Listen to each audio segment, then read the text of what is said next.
You're listening to the CINIKRADIO podcast. Now, your hosts, Igri and Cynic. You are listening to episode 45 of the CINIKRADIO podcast, and I'm your host, Cynic. And joining me, as always, the head of HBO Online Security, your friend and mine, Igri. Ryan is off this week because he's decided to go try his hand as a Cambodian warlord. But Jules joined us to break down an edge-of-your-seat, tension-filled episode of Game of Thrones entitled North of the Wall. Because we are the CRP, and we want you to know that no zombie polar bears were harmed in the recording of this podcast. Like, listen, subscribe. Most importantly, enjoy the show. And it's time for the CRP's brief and vague recap. Daenerys shows money may not be able to buy you love, but Dragon's Fire might be able to buy you compliance, unless your last name is Tarly. And that was just a dick-on move, Randall. Up at Winterfell, Arya and Lord Baelish play a winner-take-all game of Spy vs. Spy, and the Fellowship of the Frozen head north of the Wall to round them up a White Walker. This all leads to Episode 6, North of the Wall. An undead army makes strange bedfellows. As Tormund and Jon Snow debate what constitutes the North, the Ginger Giant takes one come-hither Brienne look at Gendry just to make him uncomfortable. From never seeing snow to never wielding a battle hammer in a proper battle, was bringing our favorite rowboat captain out here a mistake? I guess you need people. You need numbers. So maybe not. I mean, you need some red shirts, and he's been gone for a while, so I guess if we lose him real quick, it won't be too big of a loss. Although that's not really true either, because he needs to get together with Arya. And I don't know when that's going to happen, or if that's going to happen, or if he's going to survive. You got to have somebody. You got to have somebody around. You got to have somebody to do something, even if it's somebody that you can shove in front of you as a human shield. I don't think there's any way that he does not hook back in with Arya. I really don't see the point in bringing him back if you're not going to explore that side of him, because we don't have many sides to Gendry other than this Arya connection, and he is Robert Baratheon's true son, but I feel like that is a huge piece for him to hook back in with Arya. Plus, it is something nice to give Jon a friend, that's like not a wildling, maybe. He's getting an eclectic group of friends, actually. He really does. I mean, but at the same time, I mean, he is Robert Baratheon's bastard, but considering kind of every other Baratheon is dead, does that give him any claim to anything? I mean, it might give him, because the Baratheons overtook and took the Iron Throne. At the moment, it might give him a more legitimate claim than Cersei. Do you think? Maybe. I don't know. That's like being Keith Richards' son and not playing the guitar.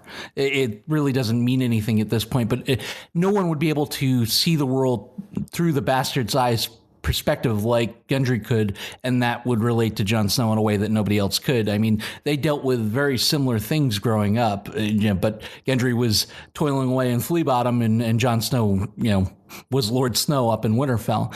But I think it always helps to have that one friend that can identify with what you've gone through, and Gendry could be that for Jon.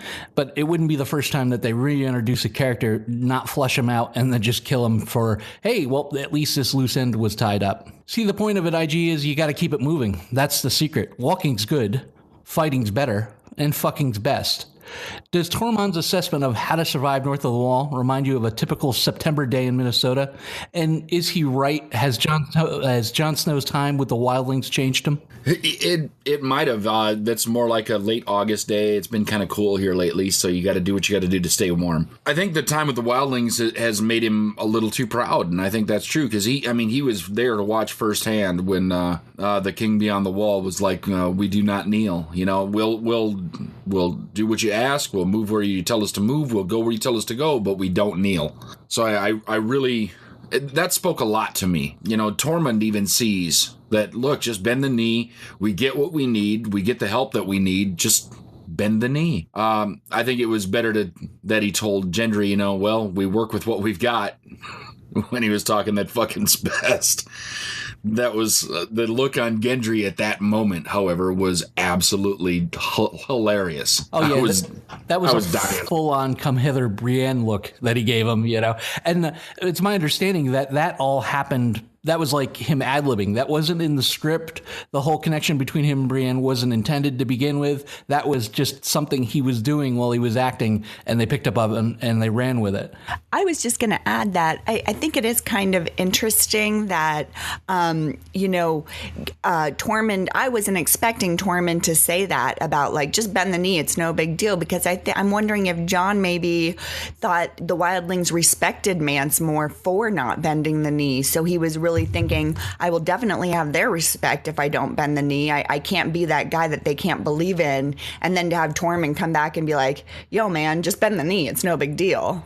See, but the way I see it, though, is, those wildlings are more like just everyday people, right? Most of them they're nobody. They're not generals or captains or battlefield commanders or anything. They're just people there trying to find ways to survive, which is what the wildlings were doing under Mance. When Mance doesn't bend a knee and thousands of those everyday people die, how much is that hurting Mance? Right? Mance died in the end, but that's still, he died after thousands of the wildlings died. And that's what Tormund sees is like, if he'd have just bent the knee, all those people would have lived. Well, not to get off topic, but this is what Tyrion was trying to explain to Daenerys last week. He was saying, let them sit in a cell, let them contemplate their situation, and they'll change their perspective sometimes, most times, especially if you put them in a sky cell. But Tormund was a captive. He was treated well. He wasn't tortured. He was fed. And in the end, he was set free. And he sees that the people that they're dealing with south of the wall, the Southerners, as he likes to call them, aren't that bad of people, and they're not unreasonable. Now, Jon, on the other hand, is dealing with these northern lords who only want the king to be from the north. I don't think the not wanting to bend the knee is a wildling thing. I think he feels that, he'd kind of lose his constituency if he does that, Is you ain't my constituency. Jules, from hardened killer to lovesick schoolboy, in most stories, Tormund would just be a throwaway character, but he's developed into a fan favorite. Give us your opinion on our favorite wildling. Well, Tormund's for sure. He's in my probably top 5 favorite characters on this show. I think he always brings humor and like a lightness, and you don't expect it from, by the way he looks. You don't expect this funny kind of guy to come out of him. You just expect the savage, which when he fights, he is savage, but he is one of my favorite moments whenever he's on the screen. But really at this point, Tormund's really our only connection to the wildlings. We're constantly reminded of the wildlings because he's there. There's not a whole brood of wildlings that we're familiar with other than him. Well, that's the thing about Tormund is he's the face of the wildlings. And that was my complaint about the Dothraki last week or 2 weeks ago, was that they don't have a clear-cut leader. The Unsullied has Grey Worm, the wildlings have Tormund, but the Dothraki don't have that guy, that personality. So you're naturally going to care about them less, even though that you fear them in battle. What do you think, Gig? I think you're absolutely hitting it right on the head there. And the thing is he's a very charismatic leader. And I'm not sure the wildlings have a true leader at this point, but he would be the guy. He would be the guy that's kind of speaking for him and everything. And he's got so much life in him and such great advice, I guess is the right word. And the thing is he's a simple man. He's not a tactical genius. He's not somebody who's going to think about grandiose plans or anything. He's like, this is what's real, and I'm going to tell you what's real. And that's what this needs, right? Because all these other people are vying for things. I mean, they're not really, I guess, if you look at the houses up north at Winterfell and everything, they're thinking about White Walkers coming down because that's what Jon's been telling them. So they're thinking about the big war, but all these other places are thinking about, how can I put my house on the Iron Throne? Like even Daenerys is worried about the Iron Throne when obviously the big war is coming from these White Walkers because they are a force to be reckoned with. Obviously, they're a problem. And that goes back to Tormund. Tormund is like, look, we just need to survive, and whatever it takes to survive, we're going to do that. And he's going to give you the honest, down-to-earth, real man review of how you got to treat people to get them on your side. And I love that about him. I love that, he'll speak his mind. He says some things that are a little off base and everything, but it just kind of makes you smile, giggle, and go, all right, I can fuck with you. You're a fun guy. Let's do this. And in this group of guys, Tormund's obviously the most important. He's the one that's most used to kind of dealing with this sort of weather and these elements. The rest of them aren't really used to all this. At least they have, the direction from him to help what they're going to be encountering. Probably the only person in that group that's happy to be there. I mean, he's breathing in the air. He's walking tall. He's like, all right, I'm back home field advantage.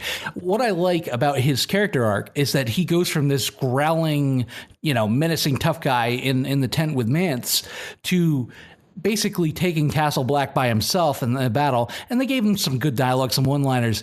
In this instance, he showed a full range of acting. I mean, he was funny. He was, kind of emotional.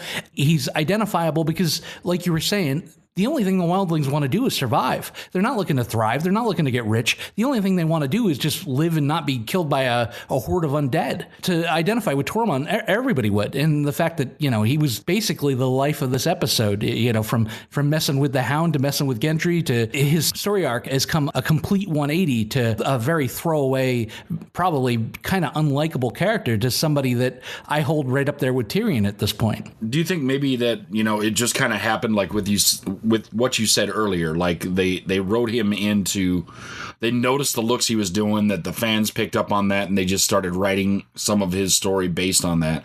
Do you think the way they've written that has softened up because of his interest in Brienne?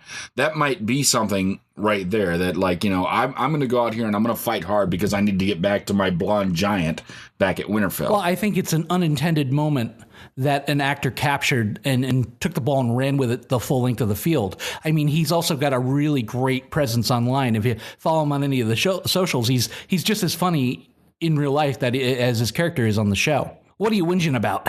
Your lips are moving. You're complaining about something. That's whinging. This one's been killed 6 times. You don't hear him complaining. IG, should Gendry just get over his run-in with the Red Woman and just keep it moving? Yeah, it's been a little while now, Let it go. And the thing is, all she did was put a couple of leeches on him. Like, yeah, maybe she wanted to kill him. Maybe she wanted to do more to him. But, Davos saved him. Davos got him. I mean, Davos is like a lot of people's savior right about now. Davos has done a lot of good things for people. And nobody there wants to kill him. Nobody there is like, all right, well, we're going to get through this battle, then I'm going to kill you. They're all there watching his back. They're all there for him and for each other. So, yeah, quit your whinging. Did Davos tell Gendry that the Red Woman's intention was to kill him? I believe that might have been some of the dialogue. I believe, if somebody's rushing you out of a situation, it must be pretty life or death. Kind of They're like, here, take this boat and row like hell and don't look back. I would think that there's something. You know how to swim. Yeah. Don't fall out. Exactly. What do you think? Do you think it was more the near-death experience with the cult-like figure, Jules, or do you think it was more the breach of trust because he thought he finally found a home with the Brotherhood Without Banners? Yeah, I mean, here's a kid that's he's been orphaned and he hasn't had any sort of, safety, I think, feeling like secure or like a family feel. And I think when he did find the Brotherhood, I think he saw where he could fit in. He saw where he could be useful.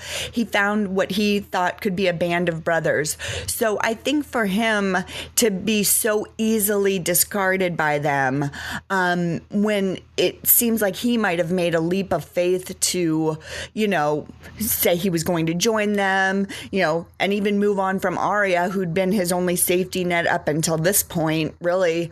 I think definitely it was a huge breach of trust. And then not only to be discarded by the Band of Brothers, but then to somebody who did not, she was going to kill him. So it was like, you didn't care one thing about me when I wanted to be a part of your group. I wanted to be with you guys, and you just got rid of me.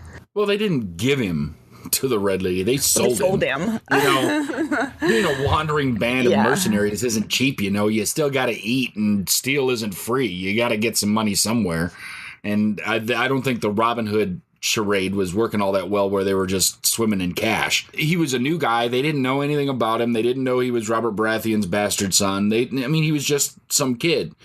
And he hadn't really done anything for them yet. So, I could see why they sold him. Although, selling people is generally bad. But like they said here, quit whinging. You got away. Everything is fine. Here you are standing with this group of people that could very well lead the world sometime in the near future. And you've got a definite in with all of us. And you're complaining that 5 years ago, some lady put leeches on you while she was naked. Come on, that doesn't sound so bad to the rest of us. Get over it. He changed the pommel from a bear to a wolf, but it's still Longclaw. Even though they're in indirect competition for a dragon queen that will remain nameless, Jon Snow tries to return the Mormont family sword to Jorah. With Valyrian steel in such short supply, what does it say about Jon that he offered the sword back, and what does it say about Jorah that he declines the offer? I think what it says most about Jon is that he respected Lord Commander Mormont so much, and that he was so important in Jon becoming who Jon is right now, that seeing that trying to return that sword to its rightful family meant a lot. And even though he knows that the Valyrian steel sword will kill a White Walker and it's very effective, and even those spears that the White Walkers use that'll just destroy any other steel, like it doesn't happen to Longclaw, still he's an honorable man. And that's what I've always liked about Jon, is that he's an honorable man, is that he makes decisions based on, is this the right thing to do? Whether or not it's the safe, smart, or anything else thing to do, if it's the right thing to do, he makes it, even if it's a difficult decision. And it shows that Jorah, despite all of his previous failings, has turned the same way when he gives it back. He's like, my father gave it to you, and I gave up my right to that sword long ago. So he gave it to you, you should keep it. And that'll give you at least a little bit of, I'm not crying, you're crying, I've got a tear, something stuck in my eye right here. They're fan favorites, of course, but they've also turned into such good men in this show. I mean, some of them started a little more weakly and maybe they weren't hitting on all cylinders, but that has changed. They're doing very well.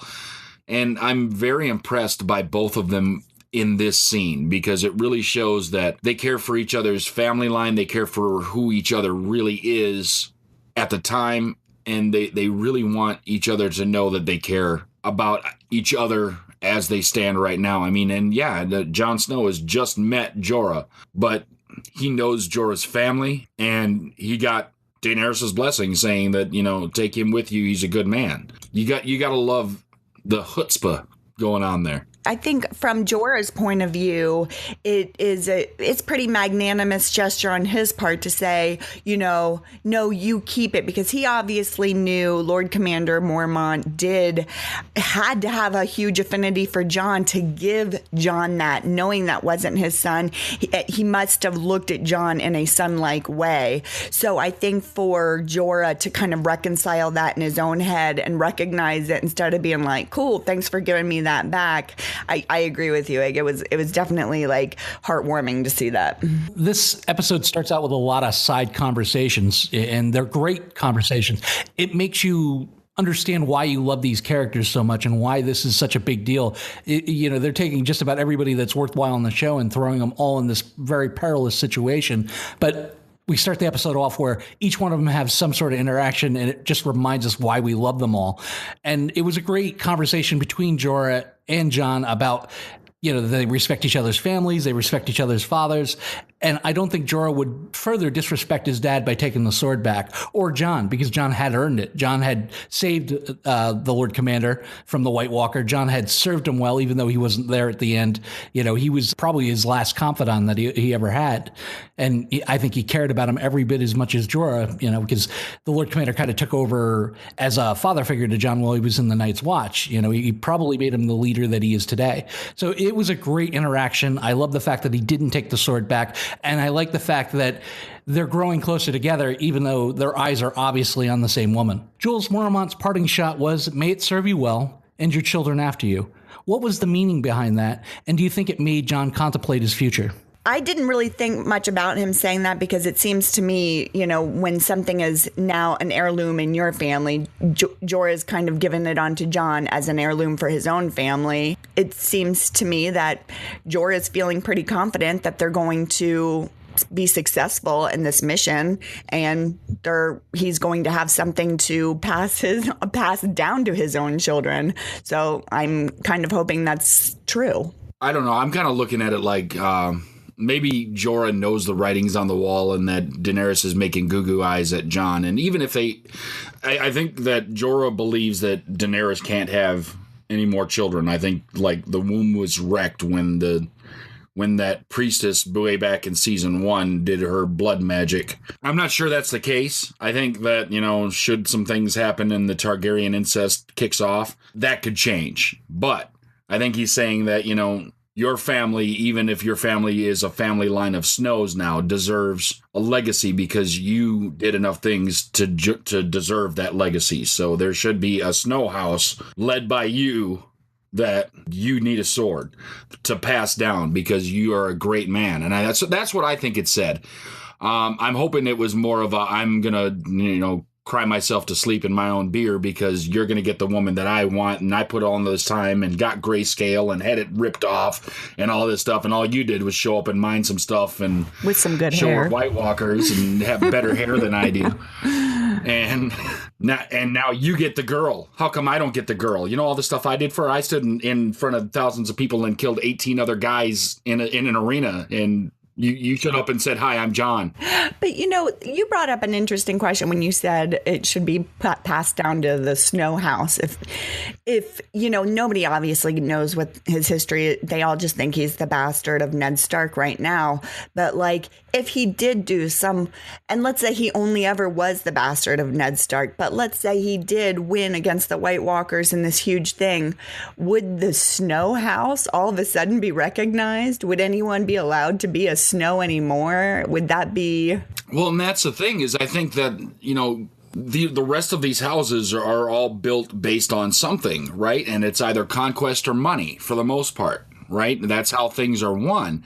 So I'm thinking that with the amount of things that he's done, obviously he doesn't have any money. He's not a Stark. There are Starks in Winterfell, but he'd have to be granted something based on everything that he's done for the world at this point. So, giving him a house and letting it be called Snow, if nobody ever found out that he's a Targaryen, I think that's where that would go. But, it really does lend to, Jorah telling Jon, this belongs in your family now, without knowing what family he belongs to other than he's a bastard son of somebody. That lends some legitimacy to the fact that Jon being king in the north or being the one true king whose name is Stark or whatever you wanted to say that they've been chanting up at Winterfell, no matter who's sitting there. All right, well... yeah, one true king is Ned. No, I mean Robb. No, I mean, and just running down the list. Whatever it takes. I think that lends more legitimacy to Jon than it has anyone previous to him accepting Ned. Now, the other thing that I like about this is that puts a Valyrian steel back in because ice was taken and melted down into those other two swords for the Lannisters that now Brienne has one, but it still came from ice. And so I think that's, if he does remain as a Stark something, having that Valyrian steel back into a family kind of says something nice to me too. It also says something about Jon because the only person that can legitimize a bastard is the king. They did it with Ramsay. Ramsay went from Ramsay Snow to Ramsay Bolton through a decree from Joffrey. I believe it was Joffrey. I think he was still alive back then. But wouldn't it be the most people's first move to turn around and just legitimize their name? Like, I'm king now, so I'm Jon Stark. Maybe to him, it's like an identifiable thing to a struggle, but to most people, that would be like a mark against them, and they would want to bury that behind them. And you're right, Daenerys may not be able to have kids, but there's a slew of bastards out there that they could adopt, or at least put in the line of succession and, make them their kids, and they could rule afterwards. So no, Jon and Daenerys may not be popping out any kids anytime soon, but, stranger things have happened. Back at Winterfell, Arya relives a heartwarming tale of what used to be and shows how deeply she misses her dad. Now he's dead, killed by the Lannisters with your help. We finally get the source of Arya's anger. Deep down, she blames Sansa as much as she does Joffrey for everything that's happened. Is Arya pointing her anger in the right direction? Well, we're subject to knowing more things than she knows at this point, which is not real common. Arya tends to know quite a bit, but yes, her anger is misdirected because this is all just little fingering all over the place and trying to subject people to doubt and anger and fear. Because he was moving that stuff with the express purpose of pissing off Arya, knowing that Arya is a dangerous little psychopath. That being said, yeah, that was written, and the things that Arya was saying to Sansa at that point, it's like, I was a child too. I didn't do that thing. I didn't make these decisions. I didn't do those things. But Arya also wasn't being raped and beaten in front of a courtroom full of people and everything else. And Arya, by her own admission, as a child, was teaching herself how to shoot arrows and fight and do other things as a smaller child before any of these things happen. And Ned sent her to her dancing lessons with, the water dancer, and let her start learning how to use a sword when she was very small. So, I mean, they lived different lives. So for Arya to kind of push onto Sansa like, I could have made those same decisions and I didn't, isn't quite fair, because Sansa was kind of told, you're going to sit here and you're going to embroider stuff and you're going to make dresses and you're going to read and you're going to do ladylike things. That's who Sansa became, is somebody who did those things. And then when she was up at there, I mean, we all remember way back in season 1 when she was forced to write that stuff.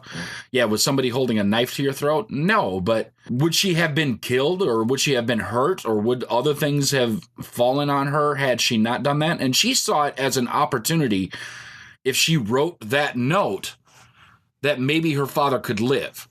Right? That was what she was told when she wrote it. Like, get him to come down here and Dad can get sent up to Castle Black and he lives. So I think Arya doesn't really understand everything that's going on. And everything for Arya led from watch Dad get his head chopped off to go out and become part of the Brotherhood Without Banners, go and become a faceless assassin. It's just their arcs went in completely opposite directions. I was just going to add that, I love Arya. She's one of my favorite characters on this show, but I am a little disappointed at how hard she is coming at Sansa pretty much, right off the bat. I mean, they haven't been reunited for very long, and it does seem a little bit crazy to me that she is coming at her so hard when she does not know everything that Sansa's been through. Because Arya, you just said, she's been through a lot. So you have to know that Sansa's been through a lot as well. And they've been away from each other for a very long time. So, Sansa was extremely young when that letter had to be written. I don't know if she was younger than maybe Lyanna Mormont at how old Lyanna Mormont is right now, but it just seems very disturbing to me that she's coming at her so hard. You would think they would want to unite, and it feels like she's not giving Sansa even a chance. Lyanna's been in complete command since she was a little girl. So she got brought up a lot different way than Sansa did. And the only part that Arya is slightly wrong here is that age doesn't indicate maturity. And Sansa was extremely mature. Now, does the level of blame lie 50-50 between the two of them? Absolutely not. Between Joffrey and Sansa? No, it doesn't. However, Sansa shares a good 25% of the blame because she's the one that got the ball rolling. She's the one that went to Cersei and said, "Oh, Dad's taking us home. We're leaving." And right away, Cersei knew she had to act to stop them from getting out of town. So she does share some of the blame. Did she drop ice on Ned's head? No, she didn't. Sansa is a victim of being conveniently dumb. She was playing dumb in that situation, thinking, all right, well, the rest of the family's screwed, but I can still save my marriage with Joffrey and maybe I can do something then. We all knew that wasn't going to work. She was being managed and she was being controlled. And I think deep down she knew it too. And Arya does have the right to be angry with her. I mean, think about it. If one of your loved ones was being killed and your sibling standing up there dressed to the nines with her herald done as nice as the queen's and kind of watches it all, regardless of what happens after the sword falls, she was still up there as part of the procession. I would have been a little scathed by that too. I didn't betray him. I didn't betray Robb, and I didn't betray our entire family. IG, is Arya right? The source of Sansa's fear connected to the letter, is it going to blow up her whole spot with the Northern Lords? I don't think it is. I think that Arya is just trying to show that you need to be honest with what's going on here, and you need to make decisions based on what's right versus what keeps you comfortable. Because I think Arya thinks that Sansa's making decisions based on Sansa's personal comfort. And, she could have defended Jon, which, she was upset about that. And it's like, you don't always have to be diplomatic. Sometimes when people are getting out of step, when they're taking the wrong tack, maybe you ought to take some time and take the right path and do the right thing. And I think that's what Arya is trying to say, is you need to do the right thing. See, I think Arya believes in family so much that she's not going to allow harm to befall on Sansa. And that's why I think Littlefinger's plan is poor. Because I don't think, even in the worst of circumstances, unless Sansa is doing something just downright evil and bad, that Arya would do anything to Sansa, because Sansa is Arya's family. And family means a lot to Sansa, and it does to Arya, excuse me, and it does mean a lot to Sansa too. She just doesn't know how to deal with it in the same way. Yeah, but if you look, ever since they parted ways, Sansa has still been playing Sansa's game, even though it's a derivative of Littlefinger, where everything Arya has done since they've split is to come back and benefit Team Stark. And I think that's the difference between the two of them. Arya is very much like Ned in the fact that it's always going to be family first. You know, it's always going to be what I can do to help my loved ones. Whereas Sansa, it's like, all right, I'm going to move from the next spot to the next spot. But every move she makes slightly benefits Sansa in some way. The Knights of the Vale didn't come for Sansa. They came for Littlefinger. I don't know how she could convince herself otherwise. I want to make babies with her. Think of them. Giant monsters that'll conquer the world. How did a mad fucker like you live this long? I'm good at killing people. Jules, in a piece of writing gold, Tormund and the Hound have a conversation about Brienne of Tarth. Was this not one of the funniest conversations ever written on the show? And is the Hound still slightly sore about the beating he took from the Lady of Tarth? Hell yeah, he's sore about it. I mean, it almost killed him. I would be sore about it. It would be, you know, especially for somebody like the Hound. I mean, he's a big guy. He's, you know, known for his brute strength too. And so to be beat down by a woman like that had to be a real moment of swallowing his pride there. And then to find out that, you know, she's over at Winterfell and, you know, there's this possibility he'll be seeing her again. I mean, how would that reunion be? I'll pay money to see the looks on both of their faces for that one. I think it would be a great reunion. I mean, we've seen some reunions. I mean, if you look at even like the Onion Knight and Tyrion getting back together, it's like, well, last time I was here, this happened. Yeah, well, last time I was here, this happened.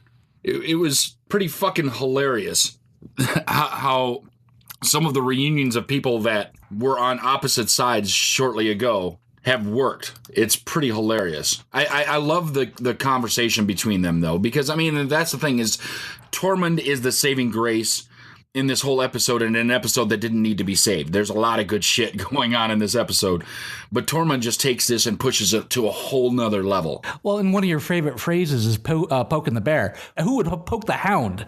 I mean, other than Tormund, who could get away with doing that? You know, he walked up and he's like, I loved the interaction, and finally Hound had said enough. He looks at him and he's like, you want to suck my dick? What's going on here? You have sad eyes. What? Such a great conversation. And he does. He just like pokes at him. Just like, hey, how you doing? Hey, what's going on? And I love that because I don't think anybody else would even dare. Like, they would get to that point and he'd give him that look and they'd be like, I'm sorry, I didn't mean to mess with you, Hound. I'm good. And Tormund's like, I don't give a shit. Let's do this some more. Come on. Did you get burned? Did you fall into the fire? What happened? And he smiles, too. As soon as the Hound turns his back, he gets a big grin. Oh, you're the mean one, huh? Were you mean before or after you got burned? Hilarious. Just great. Death is the enemy. The first enemy and the last, and the enemy always wins, but we still need to fight him. This deep conversation was brought to you by the Lord of the Light. IG, was this some deep and dark foreshadowing for the King of the North? I don't think so. I think this is just, you know, let us know that we're all still alive, regardless of what's happened in the past, regardless of where we've been and the bad things that have happened to all of us. Here we are. Let's live today. Let's do what we have to do today. And that's a good message kind of in general. Like, we've all had bad things happen to us in the past, but we're still up, we're still kicking. So live for today. Watch Game of Thrones, listen to the Cynic Radio podcast. Live for today. Sure, you're going to die, but you could get some lowbrow humor in the meantime. Back at Dragonstone, Tyrion drops some Hand 101 on the Khaleesi. In private, you may want to listen up to this, Sansa. Jules, he still disagrees with Dany's actions when it came to Team Tarly, and is repeated his objection of her doing anything rash or impulsive. Do you think the lack of fucks that she's giving Tyrion's advice may be her undoing? It could be. I think that Tyrion does give good advice to her, but I think she's definitely sort of lost respect for him because he's made a few missteps, and you know, we all make mistakes. There were things he couldn't account for, and you know, it resulted in a few errors. But he's also provided her a lot of good advice too.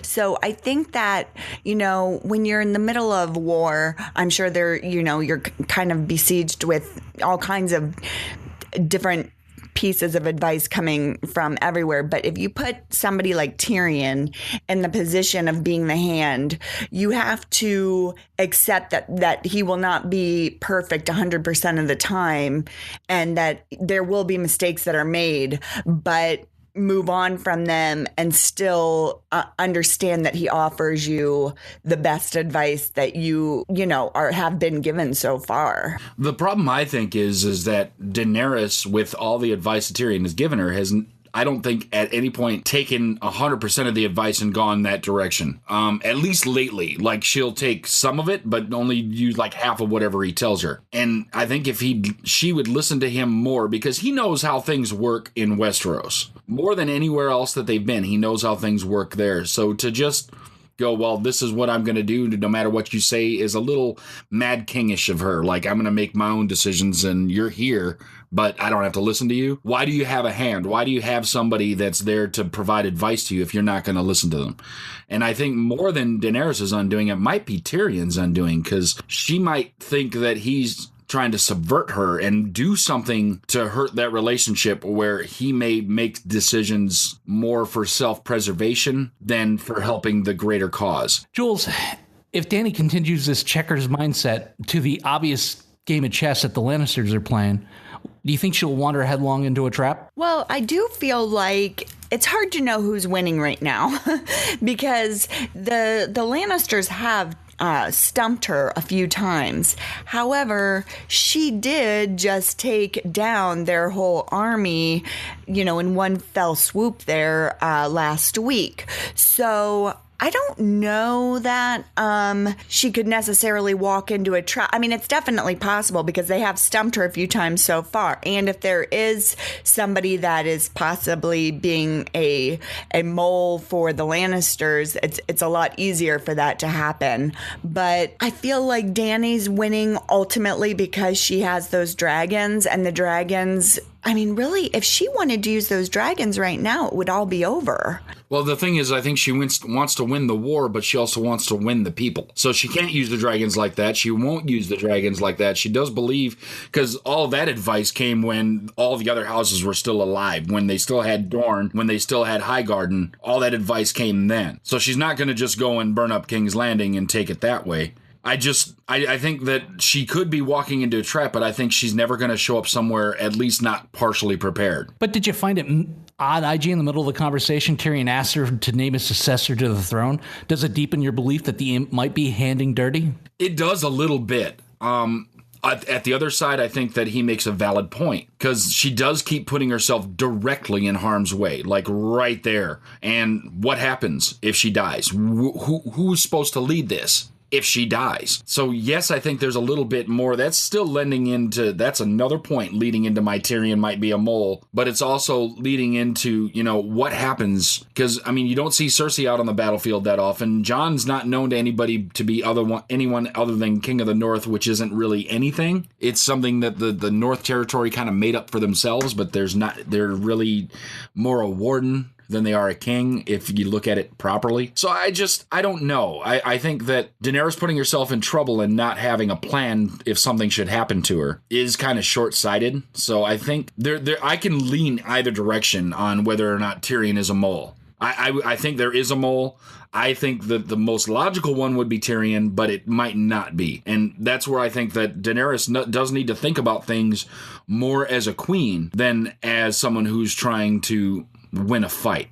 She's more acting like she's on the battlefield all the time than someone who needs to manage what's happening. And she's not managing very well. And on top of that, she's not allowing her advisors to manage for her. But I do feel like as hand of the queen, you're supposed to be able to see things that other person might not be seeing. That's why you're there. You're there to kind of get a whole scope of what's going on. So I do think if she's not thinking that way right now, that is why Tyrion's there. He's the one that's supposed to be like, okay, great. And here's something you might have forgotten, but you need a successor. Let's go ahead and get that taken care of. But that's my absolute point, Jules, is that he is doing all of those things as he should be, and she is not listening. She has no time for it because she's like, well, I need to get on my dragon and go burn some stuff. And it's like, well, what happens if one of those arrows hits you? That's the thing. If she's not going to listen to him, at some point he's going to have to decide if this is the place he needs to be. Because, all of us have a little bit of self-interest in mind when we're making decisions in our lives. And if it's really going to lend down to you make the wrong decision and you die, maybe you start looking at other decisions. And that's what I'm saying. It was terrible timing. It was terrible timing. I mean, she's questioning your faith in essence and your decision making, even though she doesn't have a horde of people standing behind her trying to help her out. She's questioning him, and then he just comes out with, yeah, but what if you die? What happens if you die? It was bad timing on his part. I think it was ill-advised. It would be different if we were sitting over dinner and everything was fine, and I'm like, all right, Ig, what are we doing next? Well, just in case you're rushing the battle next time, what should I do if something happens to you? I understand that it went along with the whole theory of doing things that are kind of rash and not for your benefit, but I don't think I would have asked the question then. Yeah, I think that at this point he's been second guessed and overridden so many times that he needs to do something. He needs to say something. And that's where it lent into is that, yeah, it was a bad timing thing as far as we're concerned. But how many times recently has he said, don't do this, don't do that, make this decision, and she's gone completely the opposite direction? He's 1 for 2 at best. And he was 0 for 2 before she put herself in harm's way to go and spray Dragon's Fire all over Jamie's loot train. So, I mean, if we come out of the box right away and we're already in a deficit and we lose 2 major pieces of what our plan was, I'm going to start questioning too, like, do you actually know what you're doing? Any reasonable person would. I mean, if we go on a road trip together, Ig, we're headed towards California and somehow we're halfway to Texas before, because we made 2 wrong turns right out the chute, I'm going to be like, yeah, maybe we should get the GPS. Maybe you don't know your way there. And I think it would be only logical for Daenerys to do that at this point. Tyrion hasn't showed the greatest military strategic mind. IG, just when you think your day can't get any worse, you're freezing, you're looking for an undead army to fight when a zombie polar bear attacks. What are your thoughts on the battle with the bear? Not only visually, but the amount of damage it did. And what if it was something bigger, like a giant, or something possibly bigger than that? That bear did an amazing amount of damage, and they were stabbing it. They lit it on fire, and the bear just kept going. It was visually super impressive, but more than that, super effective. So, I mean, if you think about the bear and the whites and the White Walkers and everything, you can stab them. You can hit them. You can cut them in half. You can do all kinds of stuff to them, and they're going to just keep coming. That's the thing, is you have to realize what this army of the dead brings to the table is that you need way more than conventional warfare type things to actually have a chance against these things. It was so cool. And I mean, it bit at the end Thoros of Myr. I can't believe Thoros didn't just die right then. I mean, they did their little flaming sword trick and cauterized the wound, and he was able to walk out of there. After that battle, it was pretty cool, and it says how tough and hardened these guys really are. The Brotherhood Without Banners, all the Northerners, the Wildlings, these are all some hardened men. So I think if you can get some people like this on your side to fight battles, I mean, it's going to be hard to beat them because they'll take getting bitten by an undead polar bear and keep going. I mean, I would have checked out. I'd have been like, no, I'm going to die now. Can you just let me be? I'm okay. Back at the house that Stark built, after 3 viewings of the show, I have zero clue of the meaning of the conversation between Littlefinger and Sansa. After the discussion, IG, did you believe that they planned on using Lady Brienne as protection from Arya? And is your dislike and admiration growing for Littlefinger by the second, seeming he's going all in on every hand? Yeah, this is make or break time for Littlefinger. I think Littlefinger is telling Sansa, just have Brienne in the room with you, no matter where you're at. Because then if somebody comes to do something to you because you're afraid of your little sister, rightfully so, because she's scary, at least you have a chance. And Littlefinger is conniving and doing his Littlefinger thing, and he's Littlefingering all over the place. Yeah, I was just going to say, do you think that, like, he's also trying to maybe separate the budding friendship of and mutual respect of Brienne and Arya? You know what I mean? Because we all witnessed that fight take place, and it was clear that there was a thing there between the two of them. They both have similar ways about them. They're women. They're not supposed to be fighters, but they are fighters, and they're at the top of their game. So you can see where they would have this commonality and this mutual bond that could bring them even closer than Sansa and Brienne. So it's almost like, let me go ahead and set this up. You know, we're going to position this so Brienne is, you know, we've got to make her so she's on your side. It could have went one of two ways. I thought, all right, maybe she can protect you from your sister, but also she can protect your sister from anything that we may do to her if need be. And no embellish the way we all do. I have a feeling it's more the second part. I think that Lady Brienne may get in the way if we have to deal with Arya. In a very intense battle between our heroes and a small Walker unit, Jules, from the files of Slightly Too Convenient, we find out if you kill the White Walker, the rest go down, except one. Was that just lazy writing, or did you give it a pass? I didn't care for that. I mean, that was bad. I mean, really, every single one of them go down except the one convenient one that they're going to need to take back to show Cersei. I could have passed on that one, or at least a little bit of an explanation why one might have not just fallen to pieces. I did like the idea that it's possible if you take it down the lead guy, the other ones can crumble, but to have one just, conveniently not, that was bad.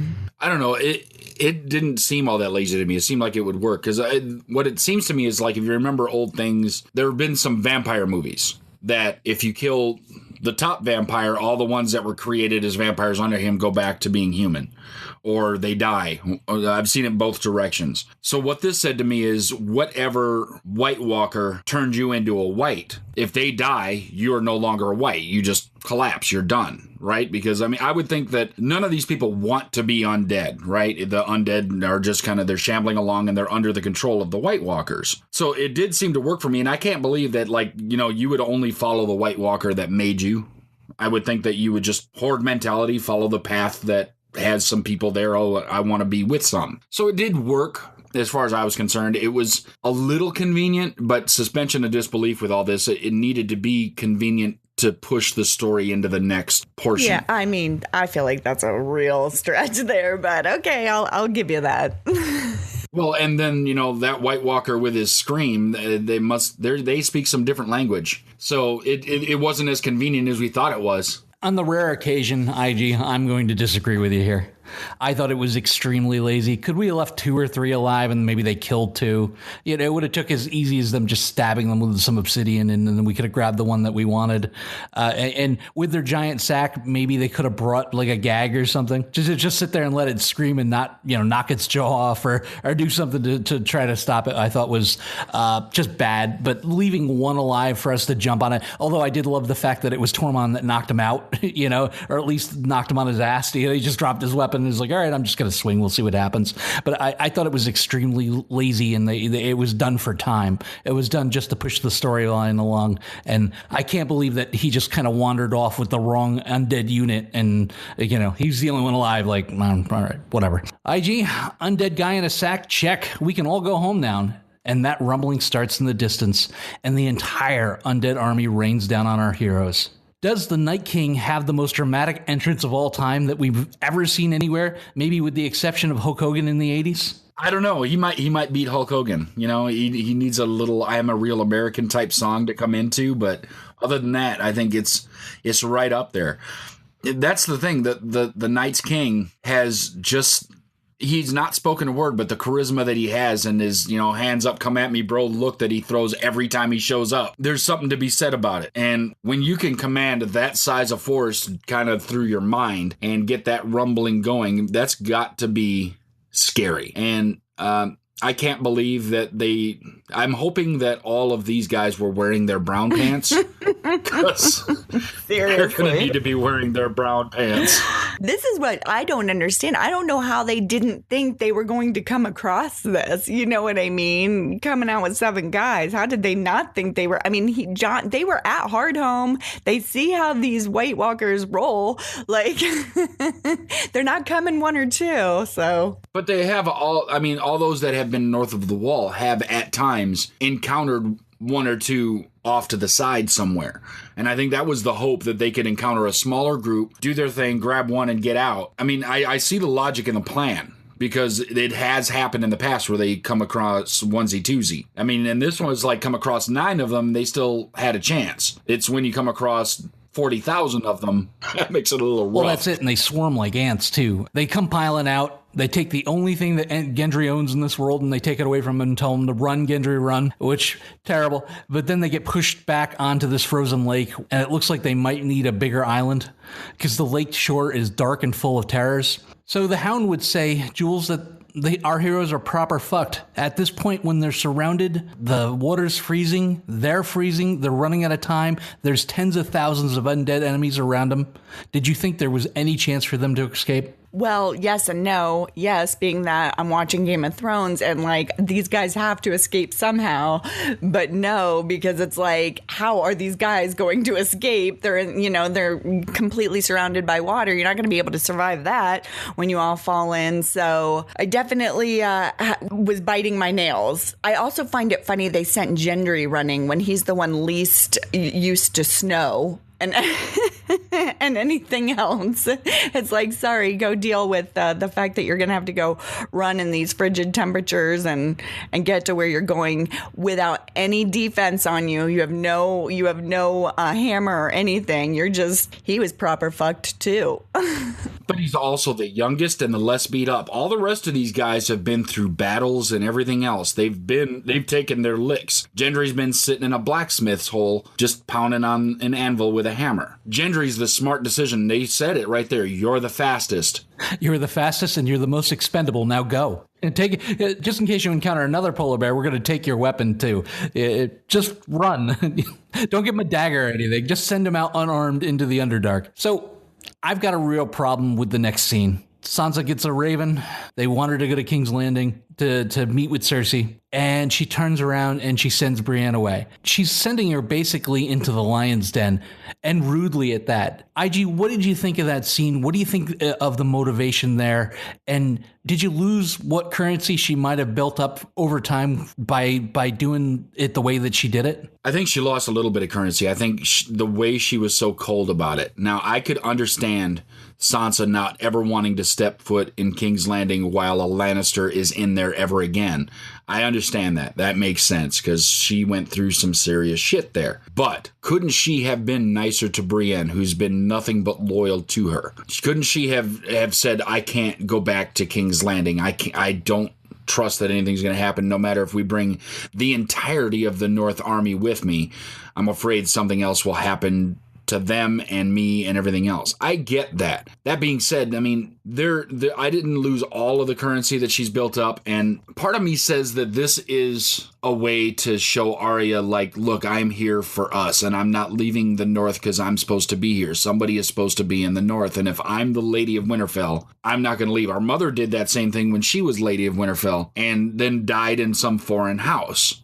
Granted, it was supposed to be one of our Bannerman's houses, but she still died away from Winterfell. If she'd have been here, she'd have been alive, we would still have a mother. So I think that the currency that I lost with how she treated Brienne might be regained if Arya is able to see that I had a protector here sworn to protect me, and I sent her away to show you that I'm here for our family. And I could be stretching. I could be looking at something completely the wrong direction. That's the feeling I got thinking about this afterwards. In the moment, however, I was pretty angry at Sansa. I think she did, kind of shut Brienne down real quick, and maybe didn't need to be as rude. But if Jon Snow had given Brienne a directive, would Brienne have questioned him? I don't know. So maybe Sansa's just asserting her, like, I told you to do something, get it done. I'm being the Lady Stark, and I've given you a directive. Do it. Don't question me on it. See, now, Brienne has always been one to question, though, because she questioned all the way back to the beginning. Like, are you sure you want me to do that? Or I don't think that's the smartest decision. All the way back to when she was guarding Renly. All the way back then, and everyone since, she's questioned. So I don't think that's a stretch. I don't think it's a stretch for Brienne to make that question. I don't think it would have mattered if it was Jon or Sansa. It's like, I don't think this is how we should do it because you're leaving you alone. That being said, I still think that it's a move from Sansa that is more calculated than we're giving her credit for. Well, this is a total Littlefinger move because if it wasn't, she wouldn't have sent them both because she offered to leave Podrick, which she threw Podrick a compliment, which I was completely shocked about, that he's become a capable swordsman. She sent them both away. So this is a ploy to kind of, nobody else in all Winterfell has Arya's back. So this is to kind of get Arya on her own. And I have a feeling that something more devious is afoot with that. You can't. The most important person in the world can't fly off to the most dangerous place in the world. You can't win the throne if you're dead. You can't break the wheel if you're dead. If you die, we are all lost. Everyone. Everything. Jules, rash and impulsive, was it? Daenerys rushes off to save the day, but do you agree with her decision? I agree with her decision. I think she didn't think it was a good idea they went in the first place. I think she knows if they're coming and asking her for help, she's the only one that can help. They're in the middle of, these guys are in the middle of no man's land, and they're surrounded by these walkers. So who else is going to go out? You can't send an army out. I mean, that would take too long. She needs to go, and she needs to go now. Not to mention Jon Snow's out there. She don't want to leave him. And, oh, yeah, there's Jorah, too. But it's like, I think, I can definitely understand these are all her allies. She does not need these guys to die out there. That also weakens her position in ways too. So I definitely think she made the right decision by going out. See, I don't think she made the right decision. I think she knew the danger when they were going out, and they went anyway. They all knew the danger when they went out, and they went anyway. If you lost that, you lost it. And Tyrion was right. If you go and you die, this is it. The Game of Thrones is done. Cersei wins. Granted, you're showing up with some dragons, and dragons kind of give you a one-up, but do they really? I mean, we're going to see here in a moment that not necessarily. I'll tell you what, though. Shout out to Peter Dinklage in this scene. His acting was amazing when he was begging her not to go. I was all in. I was just like, oh my God, this guy is killing it right now. You felt the desperation. Yes. Yeah, like everything mattered. What came, her decision mattered. Like, this is going to be a make or break moment in the show. And it turns out for another reason that it actually was. Hey, IG, I bet I can knock the jaw off this zombie from over there. Ah, shit. The undead army rushes in from all sides, and it looks like we're going to need a bigger island. Tormund's on his back, and the tension is turned up to 11. What was your feeling at that moment? Did it seem like the scene went on for hours? And did you think help would get there in time? That's the thing that happened. I thought they were going to lose. First of all, I thought Tormund was done. He was gone. And all of a sudden, just kind of last-minute saving grace. Here comes the Hound. We're going to pull you out. Great, but the tension on this scene was all the way up, and it was there for a long time. I mean, I was already tense with them standing on this island. I was like, ooh, geez, because, they were just surrounded by a thick wall of whites and White Walkers. It was a very visually impressive military force that isn't all that military, but it was still really cool. So I was already tense.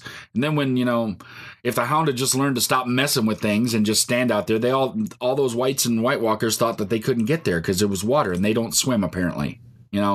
Lack of body fat and everything probably makes them just sink like a rock. So if he'd just stood there, they could have been there. Daenerys would have showed up. Everything would have been fine. But no, let's mess with things and throw rocks, and the rock stayed on top. Time to go. And it just took forever. That battle there was no ebb and flow to it. It was all White Walkers pushing, Whites pushing constantly. It was just, they were coming in, and it was a matter of time. Just a matter of time until they were all overcome.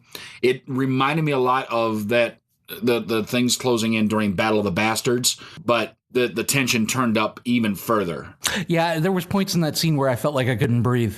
And I thought they were definitely going to Walking Dead us, where they give you a full episode of somebody just shining like Tormund did in this, just to kill him. And I thought for sure when those two whites popped out of the water and started pulling him in, and then he was being choked, and it looked like he was just swarmed.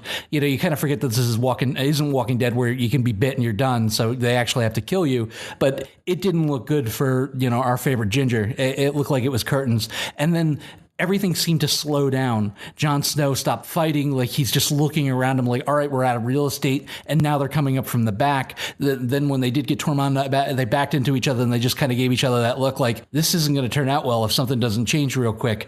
That scene was amazing to me. It was just hard to watch, spine chilling. It was everything that you needed it to be for the amazing scene where Daenerys swoops in and saves the day. When I watched this scene, and it also to me was extremely reminiscent of Battle of the Bastards, where you can't breathe and you're kind of hyperventilating watching the whole thing. I was crying out though to my TV, like, no, Tormund, no, they can't take Tormund. Like, I was devastated at the thought that Tormund, because you were right. I mean, it looked like there's no way. They've both got Tormund. He's going in the water. This is the end. And you kind of have to have a casualty, I feel like. It seemed it would be fitting if they had a casualty that was a bigger casualty than these red shirts, So I thought, this is it. This is him for sure. And I was so relieved when he was able to, make his way out. But this had every bit of the excitement of Battle of the Bastards. In the world's most amazing hold my beer moment, the Night King takes a spear and downs a dragon with one shot. IG, did that one throw make you as completely terrified of the Night King as I am? Oh my goodness. Yes, it did. I was already terrified of the Night King. He already had that creepy thing. Hardhome cemented the Night King to me. I mean, there were some things in previous seasons kind of made me go, oh, this guy's kind of creepy. Like when he took the baby from Crasher's Keep back and touched it on the face and it turned blue-eyed and everything. That was creepy. Hardhome was like when he raised his hands at the end of the battle and everybody that had fallen in battle stood up with blue eyes. I was terrified. Standing down there and just like, here, hold my beer, pulling out a spear and wicking it at a dragon, hitting it in one shot, and that dragon goes down. We need to not fight this guy. Where can we go that he can't get? I'm assuming they all need to head to Essos now, because there's a lot of water between Westeros and Essos. So they need to go over there across the narrow sea, go back, because maybe the White Walkers can't get over there, because oh my god, I'm terrified of that guy. And man, the Patriots can let go of Tom Brady if they can sign him, because he's got an arm. And that dragon, I mean, the dragon went down in like a pretty violent way. It wasn't just it took a spear and it went down. I mean, it was bleeding out everywhere. So it was a pretty horrendous spear damage done to it, to the dragon. Well, it was like doing some magic blue flame dragon stuff and eating it from the inside. That was like, wow. Well, it was completely different from when the scorpion hit one of them a week or two ago. It was, he went right down and there was no getting up, and I'm going to go. And the funny part about it, though, is that if you think back slightly earlier in the episode, Jorah's like, yeah, well, why don't we go kill that one and they should all die? That guy just downed a fucking dragon with one spear. Maybe we should leave him alone until we get the rest of them sorted out, because I think it's going to be a group effort to take that guy down. It's sort of like when you play Pee-wee football and there's that one kid that's 350 pounds that nobody can tackle. You're going to need the whole team to bring that kid down, not just one person. He can chuck a spear and hit a pinpoint accuracy at 400 yards. How are you guys going to get close enough to him? Come on. Yeah, it was a good plan,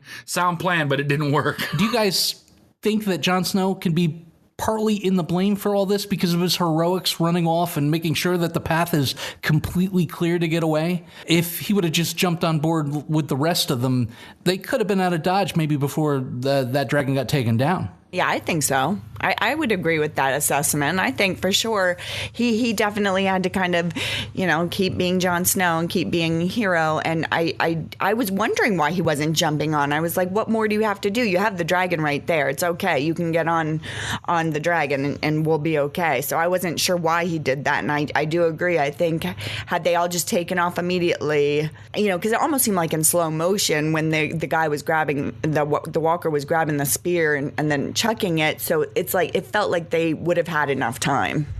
Hindsight is 20/20, though. Jon Snow's got to be Jon Snow. He's trying to make sure that everybody's going to get on that dragon, get out alive, and that the dragon's going to be able to get out alive. It's hindsight being 20/20. Yeah, maybe he could have just ran up, got on, they'd flown, taken off, but he was doing the right thing and he was doing the Jon Snow thing at the moment. So yes, maybe it's his fault, but what are you going to do? You got to do what you got to do. To me, it seemed just a little excessive. It was like he needed a couple hundred more experience points to level up, and he was just killing boars. And Mom's calling him for dinner, like, "All right, get on the dragon, John. It's time to go." No. I just need to kill 3 more boars before I level. It just went on too long. I don't know if you can blame him or not, but when he gets tackled and 3 of them jump on top of him, he goes in the water. That was another case where I'm like, I can't see a way out of this. He casually kind of gets out of the water and starts staggering away. And here comes my second biggest problem with this episode. Just like there was no room on the door for Jack, right, Rose, you jerk?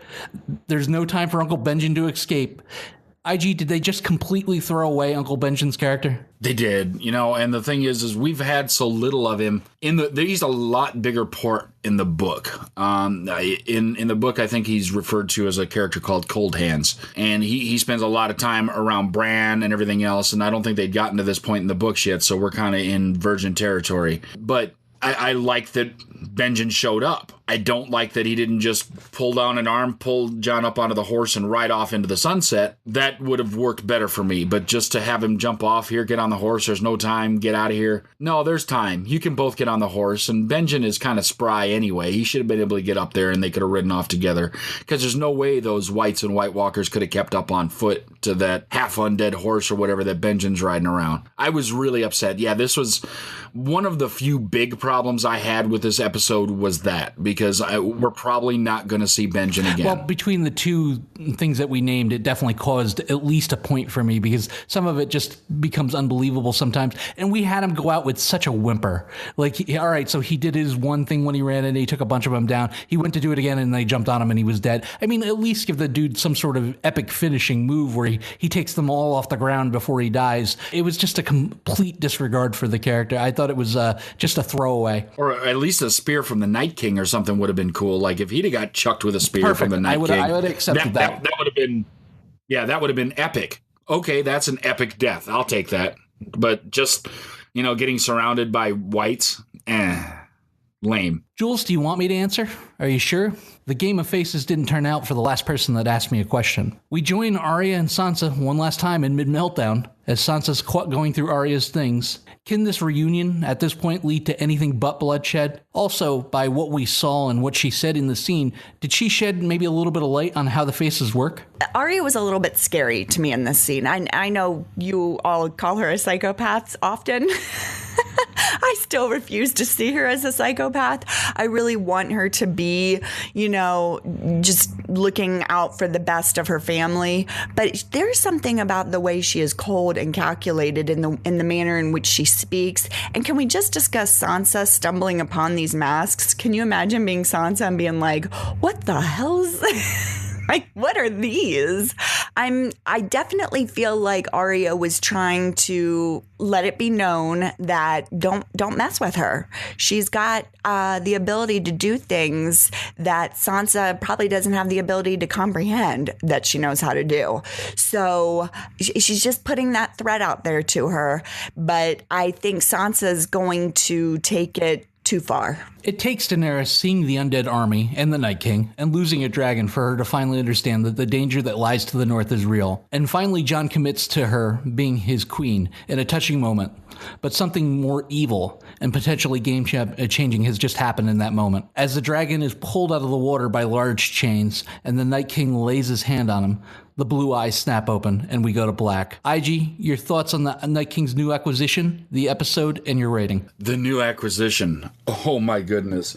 All right. So we've seen what a white can do. We've seen what a White Walker can do. We've seen what an undead polar bear can do. What are you going to be able to do with an undead dragon? Oh my God. This completely turns the tide. I think that with the dragons, they had a shot. I think between the dragons and all the dragon glass they were getting out of Dragonstone, everything else going on, they had a shot.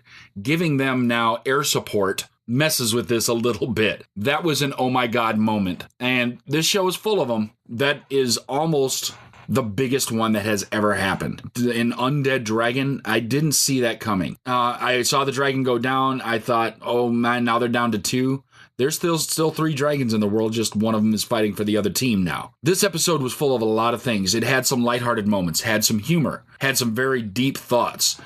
I think that heading into the finale, it's going to rock. There are going to be a lot of things happening, and all that's going to happen is we're going to be left on such a high tension note at the end of this season that we're going to be begging for the next season, and I think they're going to screw with us, and it's going to push even later. I'm hoping it comes out next summer. I hope we don't have to wait any further than that, but there are so many things happening right now that like my heart rate is constantly up whenever I'm thinking about the Game of Thrones.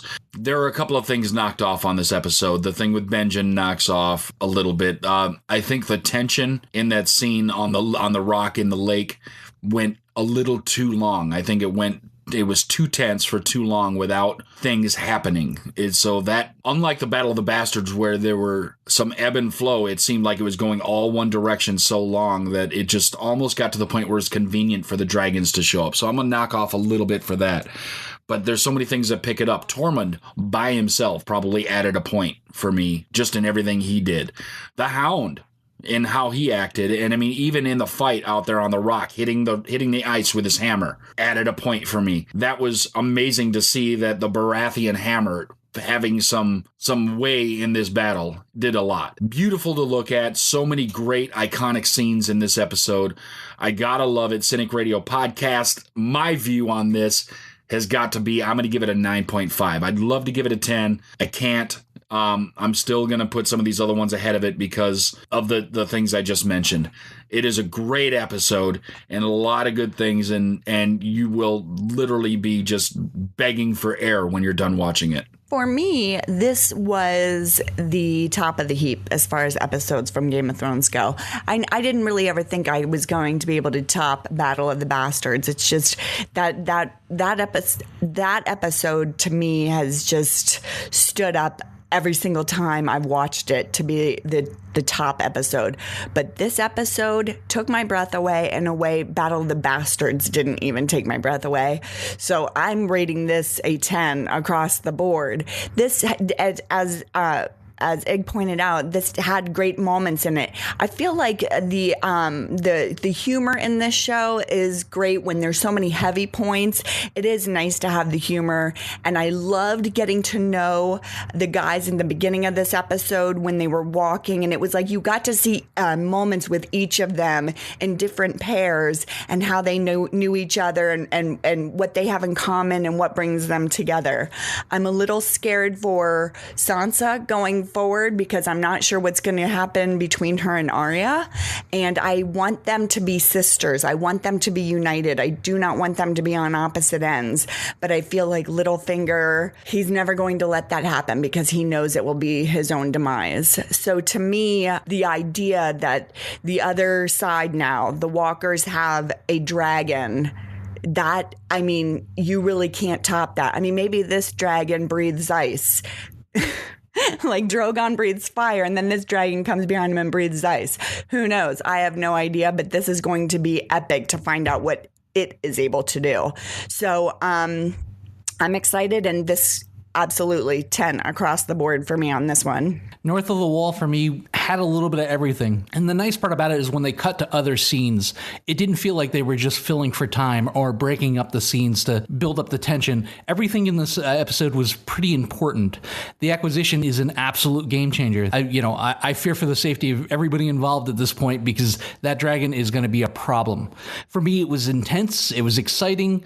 The Sisters at War, Tyrion's loyalty and competency being questioned, the Fellowship of the Frozen, their interactions were perfect. I'm going to take a point off only because of those two small things. I didn't like the way that Uncle Benjen went out, and he's not dead, but There's a pretty good chance. And I didn't like the whole, we're just going to leave one white conveniently wandering around, for us to throw in a sack and carry back like Scooby-Doo. I mean, it's all on the brink of destruction. We say goodbye to Thoros and Benjen, but more importantly, Daenerys lost a dragon and it was claimed by the Night King. And I can't weigh how important that is to everybody involved. I can't wait for the supersized finale. I think it's going to be around 90 minutes. I'm probably going to give the episode a 9, but once again, Peter Dinklage is acting in a few of those scenes.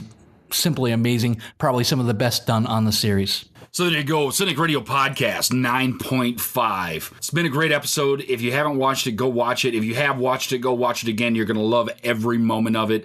There's so many things going on. Even the parts we bag on are still worth watching. We're going to be here each and every week with new Game of Thrones stuff and other surprises you're going to want to be around for. I'm Igrahi. With me has been a man that loves White Walkers and hates to get overcooked food, Cynic. Also joining us has been Jules. Ryan George has been out attacked by a tiger in Cambodia. We'll get him back next week. Send us your comments, questions, concerns, and all the dragon glass you can spare to CINIKRADIO@gmail.com. Find us on Facebook at facebook.com/CINIKRADIO. Look for us on Twitter at CINIKRADIO, and we can be found on the internet at CINIKRADIO.com. Be sure to check us out on Twitter during the last episode of Game of Thrones. We'll be live tweeting. I'll be putting it there. We'll be with you, holding on for our dear lives. Go over to tpublic.com and search for Cynic, C-I-N-I-K. You can find us there and get your own Cynic Radio Podcast gear. T-shirts, mugs, stickers, anything your little heart could desire. You too can be a fan of the Cynic Radio Podcast. Wear it loud and wear it proud. And until next time, don't get captured. Follow the podcast on Twitter, Facebook, and at CINIKRADIO.com.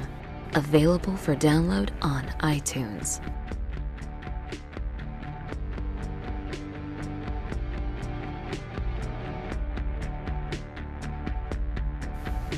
I'll swap that back in.